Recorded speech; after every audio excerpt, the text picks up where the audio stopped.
បាទសួស្តីបងប្អូនបាទថ្ងៃនេះយើងមកជួបគ្នាជាមួយនឹងវីដេអូថ្មីបន្តទៀតណាបងប្អូនណាបាទថ្ងៃនេះគឺយើងមកតអំពីវីដេអូមុនបាទចំពោះផ្ទះទិសខាងលិចបាទច្រកទី2និងទី3ណាបាទពីវីដេអូមុននោះគឺយើងដើរបានតារាងផ្កាយយុគហើយនឹងផ្កាយជោគលៀបផ្កាយបារមីរួចរាល់ហើយណាបងប្អូនណាបានតារាងផ្កាយដូចឃើញនេះហើយបាទក៏ប៉ុន្តែមិនតាន់បានហាក់ផ្កាយនៅឡើយបាទ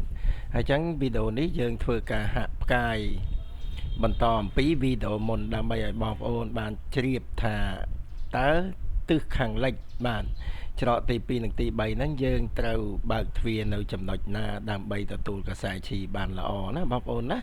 បាទឥឡូវយើងចាប់ផ្ដើមហាក់ផ្កាយតែម្ដងណាបងប្អូនណាបាទនេះយើងមើលនៅក្នុងតារាងកាឡោនទី1នេះគឺយើងបានខ្សែស៊ីងណាបងប្អូនណាបាទគូធាតុលេខ1លេខ6បាទគូធាតុទឹកណាបងប្អូនណាយើងហាក់បានបាទគូធាតុណាកន្លែងនេះគឺយើងហាក់បានហើយកន្លែងនេះបើគិតទៅលើឈៀងគង់សុទ្ធតែផ្កាយល្អណាបងប្អូនណា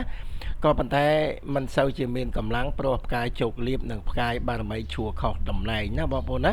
បាទបើសិនជាលេខ8មកឈួរនៅខាងផ្កាយបារមីលេខ1ទៅឈួរខាងជោគលៀបវិញនោះគឺល្អខ្លាំងណាបងប្អូនណាបាទក៏ប៉ុន្តែយើងក៏មិនជាបញ្ហាដែរពីប្រុសសិតតែជាផ្កាយល្អហើយហាក់បានគូធាតុទឹកនឹងទៅទៀតណាបងប្អូនអាចបើកទ្វារបាននៅចំណុចនេះណាទ្វារមុខណាព្រោះមើលទៅលើតារាងនេះគឺមានតែនៅចំណុចនេះទេដែលអាចបើកទ្វារបានណាបងប្អូនណាទ្វារមុខបាទបន្តមកទ្វារក្រោយគឺយើងត្រូវមកបើកនៅចំណុចនេះណាព្រោះហាក់បានខ្សែគីបាទហើយធាតុទឹកនិងធាតុឈើណាបាទផ្កាយជោគលៀបនេះគឺជាធាតុទឹកផ្កាយលំនៅឋានគឺធាតុឈើបាទអញ្ចឹងគឺទឹកបង្កើតឈើណាបងប្អូនណាបើកទ្វារក្រោយនៅចំណុចនេះបាទគឺល្អណាក៏ប៉ុន្តែมันឲ្យត្រង់អញ្ចឹងទេណាបងប្អូនណាបាទរឿងទ្វារមុខទ្វារក្រោយมันឲ្យត្រង់គ្នាទៅអញ្ចឹងទេណាបាទធ្វើឲ្យធ្លុះធ្លាយត្រប់បាទហើយយើងត្រូវធ្វើយ៉ាងណាឲ្យទៅជាដំណើរនេះទៅណាយើងខណ្ឌបន្ទប់នៅចំណុចនេះទៅ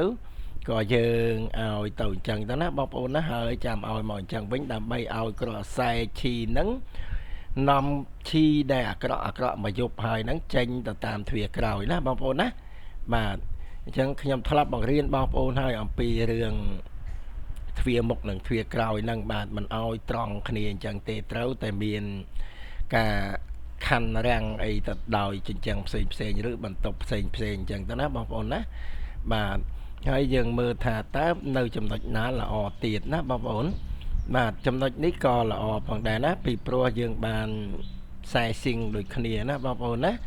បាទក្រន់តថាផ្កាយបារមីផ្កាយជោគលៀបនិងលំនៅឋានហាក់មិនបានបាទហាក់មិនបានហើយក៏ប៉ុន្តែគឺផ្កាយបារមីនេះឈួរត្រូវតំណែងណាបងប្អូនណាលេខ6បាទអញ្ចឹងយើងអាចដាក់បន្ទប់គេងនៅចំណុចនេះបានណាបងប្អូនណាបាទបន្ទប់គេងយើងអាចបើកនៅចំណុចនេះបានបាទក្រំថាផ្នែកជោគលៀបគឺផ្កាយមិនសូវល្អណា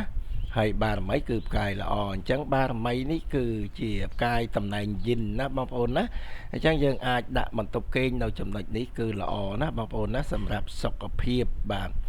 សម្រាប់សុខភាពសម្រាប់ការគិតសម្រាប់រឿងល្អនៅក្នុងក្រុមគ្រួសារនឹងបាទណាត្បិតតែលេខ3នេះផ្កាយចំនួនមែនគ្រាន់តែថាវាជាផ្កាយជោគលៀបវាមិនជាប៉ះពាល់អ្វីទៅដល់រឿងលំនៅរឿងការគេងរឿងបន្ទប់គេងនឹងទេណាបងប្អូនណាបាទហើយយើងមើលតទៅទៀតណាបងប្អូនកន្លែងនេះគឺហាក់អត់បានទេណាហើយផ្កាយលេខ2ជាផ្កាយលំនៅឋានផ្កាយលេខ5ជាផ្កាយបារមីទៅទៀតណាបាទកន្លែងនេះគឺហាក់មិនបានទេយើងក៏ទុកជាកន្លែងទំនេរអញ្ចឹងទៅណាបាទទំនេរខាងមុខផ្ទះអញ្ចឹងទៅបាទឬជាកន្លែងអង្គុយលេងអីចឹងទៅណាបងប្អូនណាបាទហើយចំណុចបើកទ្វារនេះយើងអាចធ្វើដាក់ជាកន្លែងទទួលភ្ញៀវក៏បានណាបាទកន្លែងទទួលភ្ញៀវក៏បានបាទហើយបន្ទប់គេងក៏បានផងដែរណាកន្លែងដែលយើងបើកទ្វារមុខនេះបាទពីព្រោះយើងអាចខណ្ឌរាំងធ្វើទៅតាមຂະຫນາດឲ្យនៅក្នុងតំណែងនឹងបានទៅណាសម្រាប់បន្ទប់គេងឬក៏បន្ទប់ទទួលភ្ញៀវក៏បានបន្ទប់គេងក៏បានបាទចំណុចមុខ កន្លែងផ្កាយល្អនេះណាបងប្អូនណាបាទហើយបន្តតទៅទៀតបាទតនេះក៏យើងហាក់បានណាបងប្អូនណាហាក់ចាប់6និង4បាទហាក់ចាប់ក៏ប៉ុន្តែនៅខាងផ្កាយបារមីនេះគឺហាក់អត់បានបាទបងប្អូនណាផ្កាយបារមីហាក់គ្នាអត់បានយើងបានល្អជោគលៀបតែមិនល្អផ្នែកបារមីបាទល្អជោគលៀបមិនល្អបារមីនេះយើងអាចដាក់ជាបន្ទប់ធ្វើការបានណាបងប្អូនណា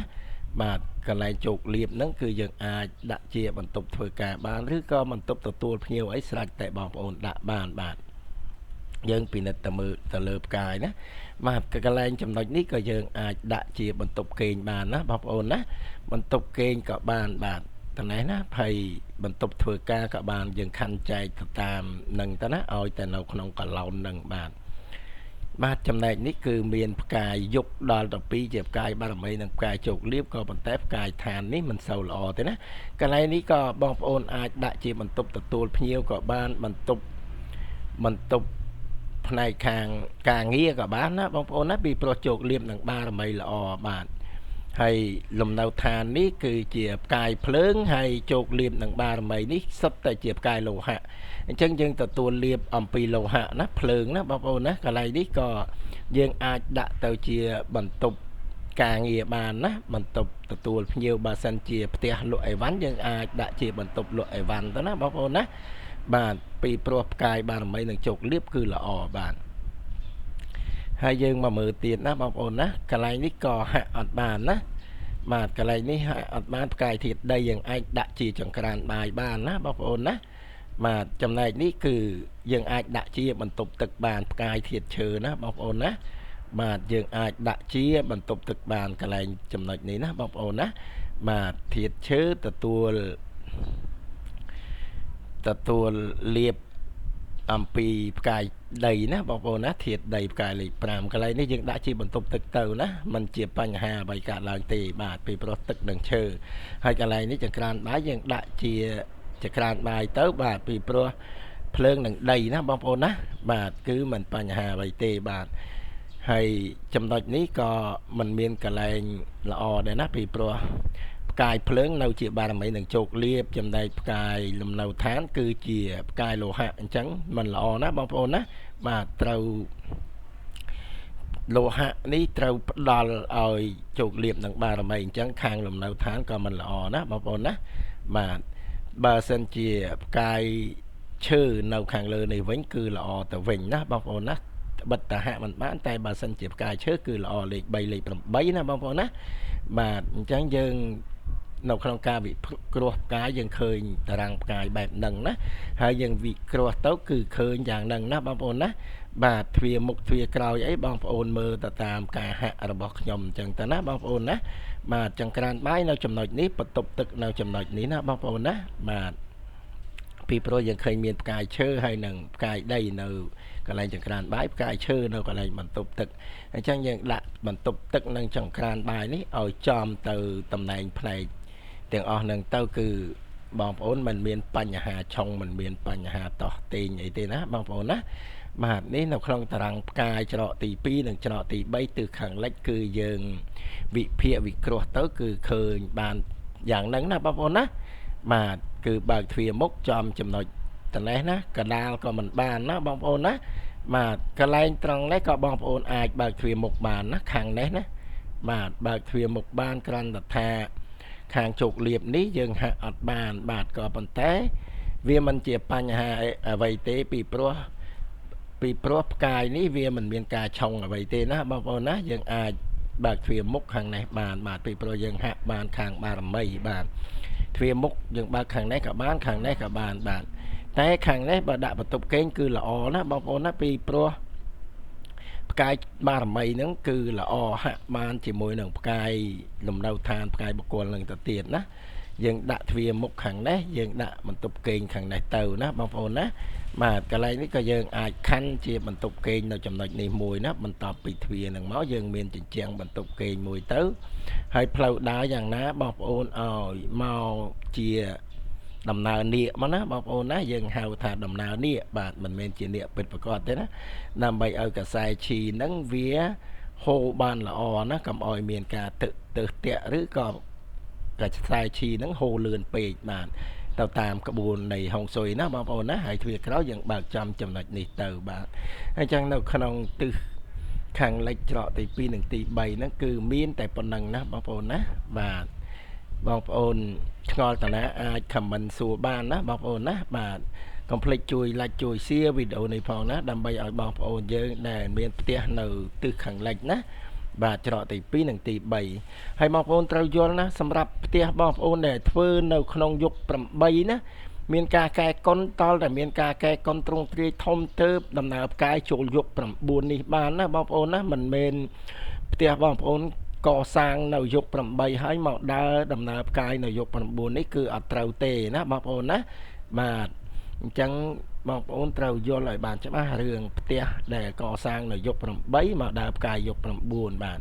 ចឹងតើតែមានការកែតម្រូវទៅតាមយក9បាទទៅដើរទៅតាមដំណើរផ្កាយរបស់យក9បានហើយសម្រាប់គ្រូផ្សេងណាក៏ត្រូវពិនិត្យពិចារណាបាទសម្រាប់រឿងផ្ទះកសាងនៅយក8តលតែដើរតារាងផ្កាយយក8បាទ